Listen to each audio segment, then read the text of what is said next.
So I think it's a great idea. It was a really cool way for each charity, and it sort of unifies all the charities for homelessness. I think that's awesome about it. And also £3, it's not a massive thing, so people are just going to go like, oh yeah, that's obviously not a lot. But obviously also charities look for long-term donations so they can make long changes and be part of a big overall solution.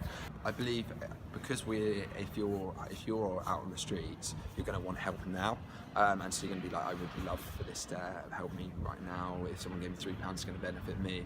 In that overall scheme, I think if we were all in that position, we'd love that £3 to be given to us. Of course we would. But if we want, like I say, if we want to move forward as a group and as a country, then I think the beneficial thing, you can't, if you pick and choose, it's not equal. It's not. You're picking favourites. It's not fair on everyone else, and I believe that is a better way of using equality within charity and helping people out. Definitely. A lot of people don't know how to help.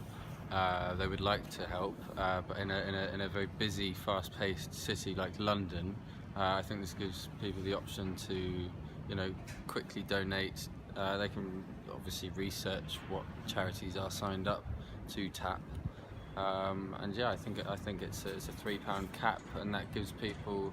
They could do it daily, or they could do it once a month, or they know that there's a very simple solution to wanting to go and help. They can just go and do it, and then they're helping a load of great causes. I think it's very user friendly in that way.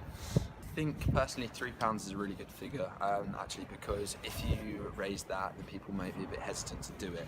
You see £3, you think it's a meal deal. It's not much. £3 we easily spend on a daily basis, so easily. It falls out of our pockets, and when, or most people anyway, and when you go do that, it's not like, oh my god, I spent loads and loads of things today, loads of money, and therefore you're probably going to end up doing it a bit more as well. I think the argument also, if you do less, I just think £3 is fine. I don't think that's like people are going to be like, oh, that's a massive figure. Whereas if you do £2, you're missing out on that extra quid, but then the £4 might be too much. So I think actually that's a very good figure. And if you did it once a week, that works out to £12 a month, which frankly isn't a lot, which is good.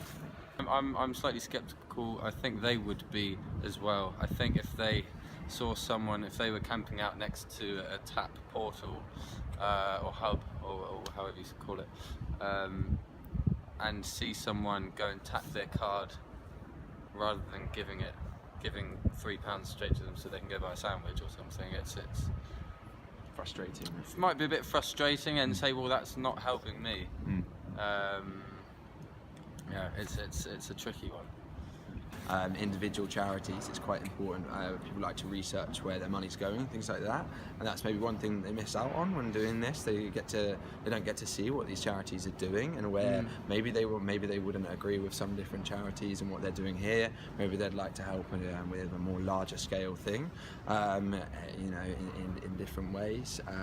And so I feel like if you've just got that tap there, then it creates less of an affectionate, I'm giving to this, and this is where it's going. I can see, or I know, and you don't get communication maybe from that charity you're giving to.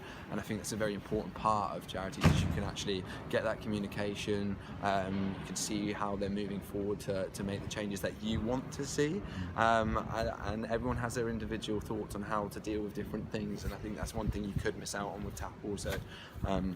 Yeah.